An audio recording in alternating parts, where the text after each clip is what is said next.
Et pour Joe Biden, c'est bien sûr le rêve d'une vie qui se réalise après presque 50 ans passés en politique. Mais on connaît finalement assez peu celui qui était le vice-président de Barack Obama. Bonjour Sonia Dridi.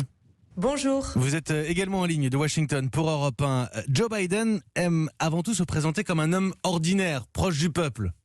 Oui, Middle Class Joe, Joe classe moyenne, c'est le surnom qu'il aime se donner. Joe Biden a grandi à Scranton, dans l'industrielle Pennsylvanie, avant de déménager dans le Delaware, où son père vendait des voitures. Il a passé un été comme maître nageur à la piscine d'un quartier noir. C'est là qu'il commence à s'intéresser à la question des droits civiques et qu'il rencontre Richard Smith, l'un de ses plus anciens amis.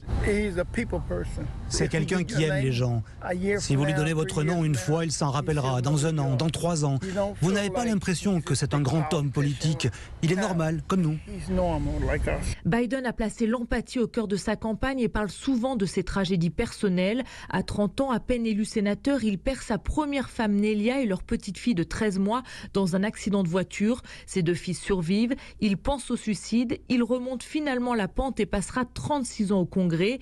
Il s'y occupe surtout des dossiers de politique étrangère, mais comme le rappelle son futur secrétaire d'État Anthony Blinken, il négocie aussi beaucoup avec les républicains pour faire adopter un certain nombre de lois, comme celle contre les violences faites aux femmes dans les années 90. C'est lui qui a créé, à part cet acte, le hotline qui existe pour que les femmes en danger puissent appeler au secours, chose dont il est probablement le plus fier. Depuis ses années au Sénat, puis à la Maison-Blanche comme vice-président de Barack Obama, Biden a pour première conseillère sa sœur Valérie et sa 2e femme Jill Biden. Ce vieux routier de la politique devrait d'ailleurs avoir le gouvernement le plus féminin de l'histoire des États-Unis, mais aussi le plus diversifié. Pour l'élu afro-américain Jim Clyburn, qui fait partie du comité d'investiture, Joe Biden, longtemps considéré comme un candidat par défaut, est l'homme de la situation.